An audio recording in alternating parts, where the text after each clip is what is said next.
Mélo et on se retrouve aujourd'hui pour une nouvelle présentation. Oui, c'est la même tenue et la même soirée que la présentation précédente. Et aujourd'hui je vais vous parler de 3 de mes lectures du mois de mars. Oui, j'ai carburé en mars. Je vais commencer par ma lecture VO du mois de mars. Du coup c'était The Giver de Lois Lowry. Depuis le temps que je vois passer ce livre en librairie surtout, un peu en présentation, je crois que j'avais vu une vidéo de Piketty qui en parlait il y a quelques temps. Peut-être pas si longtemps mais quelques temps quand même. La Dorian m'avait donné envie de l'acheter et donc je me suis dit je l'ai acheté, autant le commencer. Voilà, c'est chose faite. Et bah écoutez, j'ai passé un très bon moment, très court mais très bon aussi. Je trouve incroyable en fait l'univers de cet auteur qui a quand même réussi à créer quelque chose que je n'arrive pas à imaginer. Alors je dis pas que j'arrive à imaginer tout ce que je lis, mais d'habitude j'arrive assez bien à me représenter les choses. Là en l'occurrence, je ne sais pas, je n'y arrive pas. J'en ai discuté je crois avec l'un d'entre vous sur Instagram.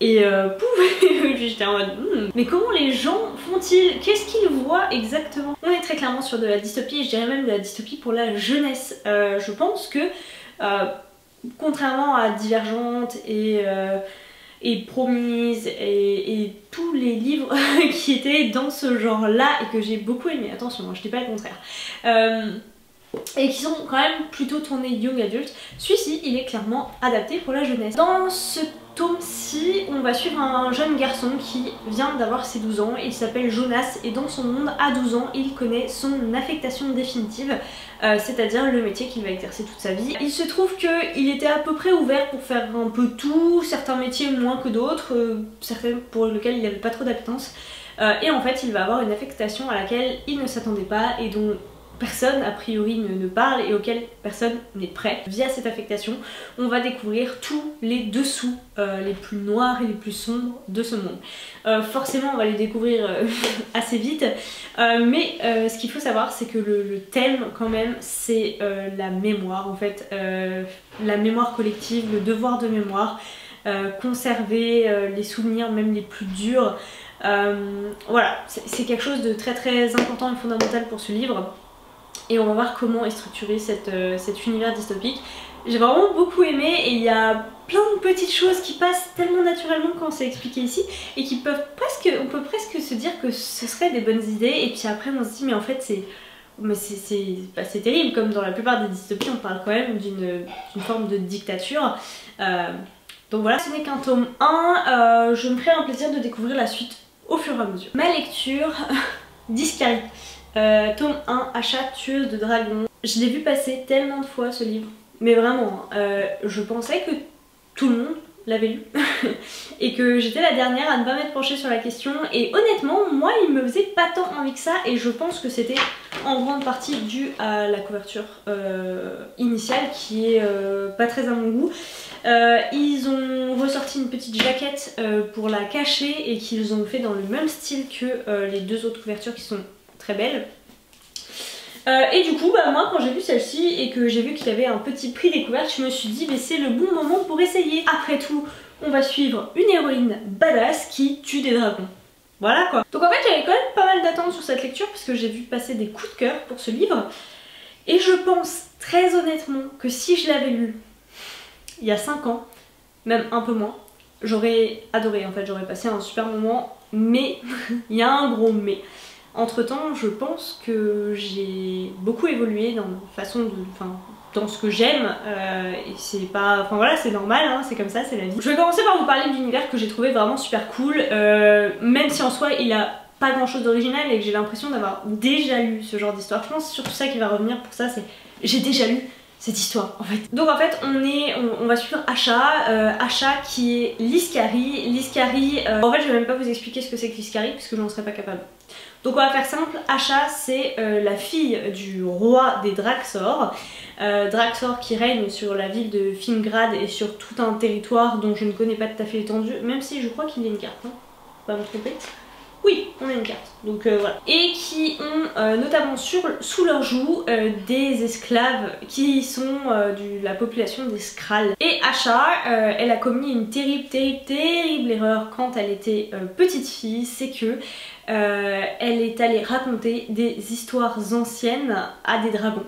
parce que ils avaient cet échange privilégié et voilà, elle leur racontait ses contes anciens, bien que ce soit formellement interdit et très sévèrement réprimé par la loi. Je crois que c'était la peine de mort, hein, ou quelque chose comme ça. De toute façon, raconter des histoires anciennes, ça tuait les raconteurs, donc tous les raconteurs qui disaient ces histoires, qui les transmettaient, mouraient les uns après les autres, dont la mère de Asha qui a été victime de ça. Ça rend malade, ça épuise, ça... enfin voilà. Et Asha, du haut de ses 8 ans, est allée raconter ces histoires-là aux dragons, et bien sûr ça a réveillé leur force et leur colère. Et ils sont allés carboniser toute la moitié de la ville, ce pourquoi elles se sent coupables, elles se sentent responsables, elle est vue comme telle par tous les habitants. Et donc pour se faire pardonner, son rôle c'est de tuer le plus possible de dragons. En l'occurrence, on arrive dans une position un peu compliquée pour Asha parce que dans moins d'un mois, elle doit se marier avec le terrible Jarek, je crois, quelque chose comme ça, le commandant des armées de son père qui l'a ramenée alors qu'elle était en train de mourir. Il l'a ramenée au palais pour se faire soigner parce que le feu des dragons, non seulement il te brûle mais en plus il te bouffe après de l'intérieur. Pour qu'elle puisse se racheter, une fois qu'elle aura tué plein de dragons, elle se mariera avec lui et lui ce sera un peu sa récompense. On peut faire un petit tour sur les Skrulls. Les Skrulls bien sûr en tant qu'esclaves, s'ils regardent un Draxor ou s'ils le touchent en dehors de soins réguliers, donc c'est-à-dire le nettoyer, tout ça, toutes les tâches d'esclave, c'est la peine de mort. Asha, pour se tirer du mauvais pas, parce qu'elle a pas spécialement envie de se marier avec ce mec là, elle voit une seule échappatoire que lui a donné son père et qui lui a dit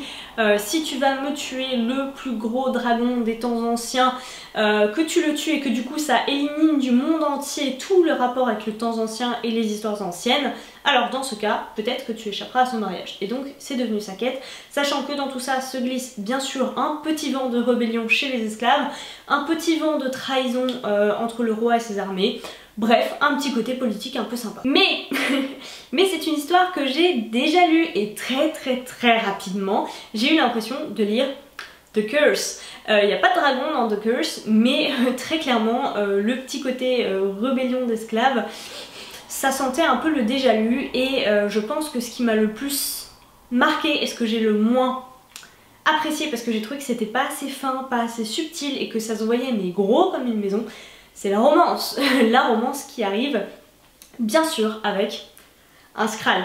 Alors ça vient, je dis que ça c'est pas très raffiné dans la façon dont c'est amené, ça manque de finesse. C'est à moitié vrai, moi je l'ai vu arriver très vite, je me suis dit mais non c'est pas possible, on va pas nous faire ce coup là encore et puis là c'est un peu gros et puis pourquoi elle réagit comme ça. En fait tout est expliqué à la fin, il y a vraiment une explication que j'apprécie et que j'aime bien. Je comprends tout à fait les émotions et les agissements du Skrull. En revanche, Asha, je ne comprends pas.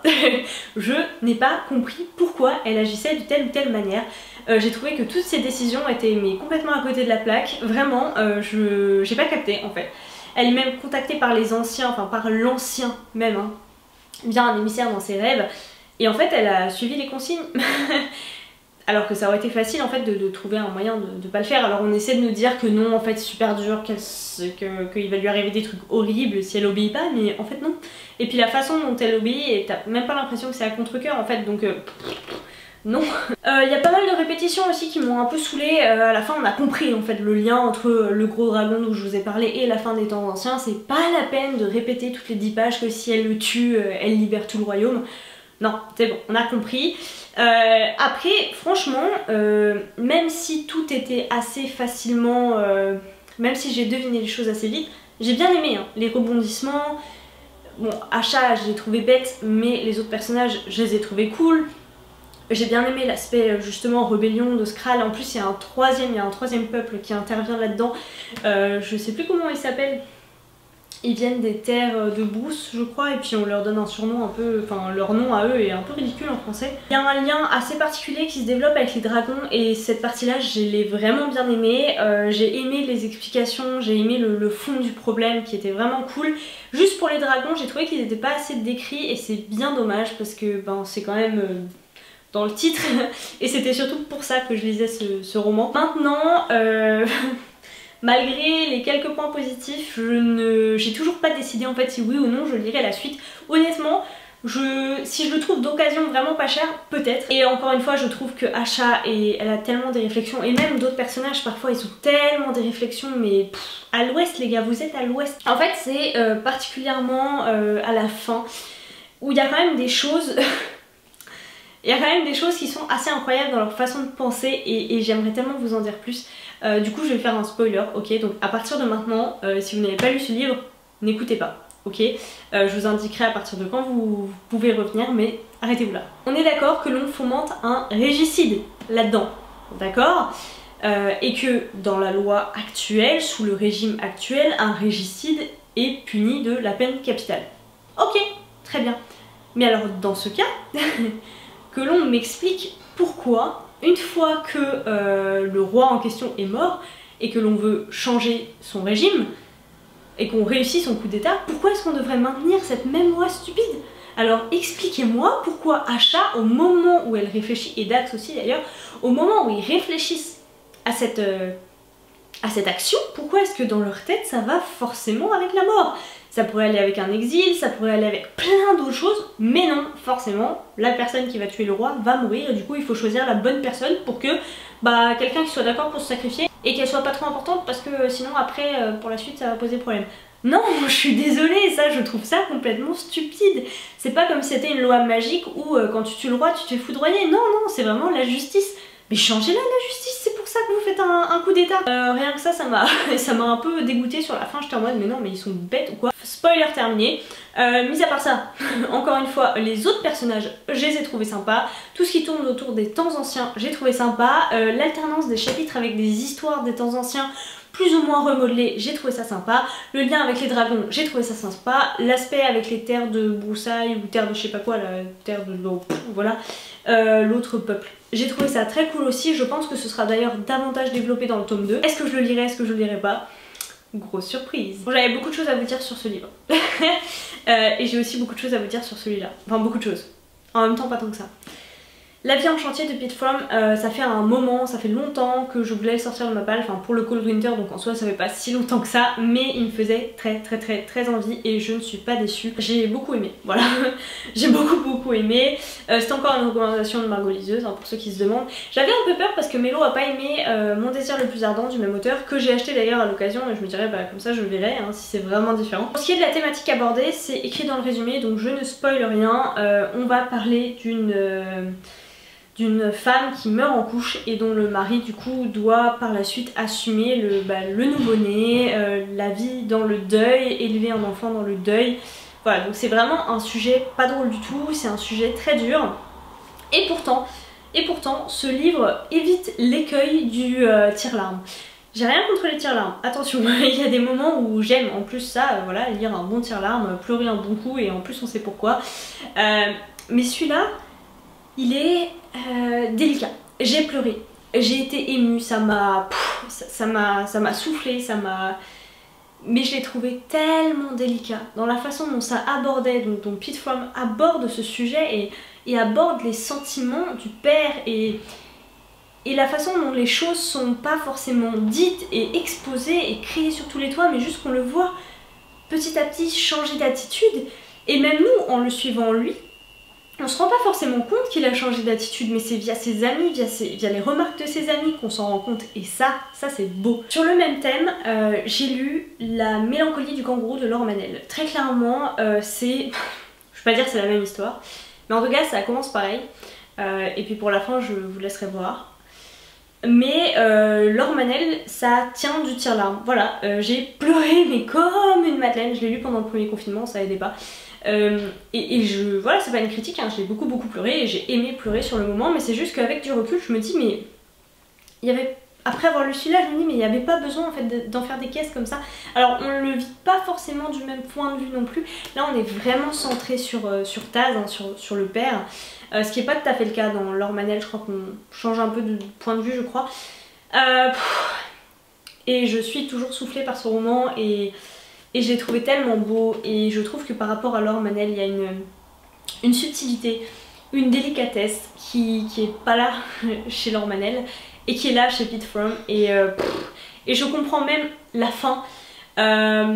si vous m'avez suivi, j'ai pas aimé du tout la fin de Laure Manel, ça me convenait pas comme explication, voilà, je n'ai pas voulu de cette fin. Ici, la fin, ok, vu comme c'est amené, je dis ok, je dis oui, et encore une fois, je pense que le mot qui convient le mieux, c'est délicat, délicatesse, subtilité, et je le conseille forcément. Sans compter qu'avec ça, on se promène aussi, je crois que c'est dans le Montana, hein, voilà c'est ça, dans le Montana, et il y a des passages où il va quand même en montagne, et après c'est une description de tout un style de vie, parce qu'il est charpentier, donc c'est quand... Enfin non, il est pas charpentier, pardon, il est plutôt, je dirais, ébéniste, mais pas trop parce qu'il travaille pas que de l'ébène. Bref, il fait des finitions sur du bois, j'ai oublié le nom. Il travaille du bois pour faire des portes, pour faire des moulures, pour faire des meubles. Voilà, bah j'ai trouvé ça chouette aussi quoi. Et c'est une vie difficile et il galère sous tout un tas de factures et de choses et il perd pied en fait, tout simplement il perd pied. Et il y a pourtant un lien avec sa femme en fait, qui est tellement fort, tellement puissant et tellement là, et à plusieurs reprises j'ai eu les larmes aux yeux et la gorge qui se bloque et je me dis mais en même temps les autres aussi ils souffrent et je pense que c'est ce que j'avais à vous dire sur celui-ci, pas grand chose de plus, si ce n'est que moi je vous le conseille. Voilà. Sur ce, ça y est, j'ai fait le tour de mes lectures pour l'instant en mars. On a encore quelques comparaisons à vous tourner que vous avez peut-être ou pas déjà vues. Comme d'habitude, je vous attends dans les commentaires, venez me parler de ces romans. J'ai beaucoup parlé à propos de seulement 3 romans, mais venez, c'est parce que ça a fait vivre des choses en moi et c'est super cool, donc je vous attends. Et puis en attendant une prochaine vidéo et en attendant de vous retrouver en commentaire, je vous souhaite à toutes et à tous de très belles lectures.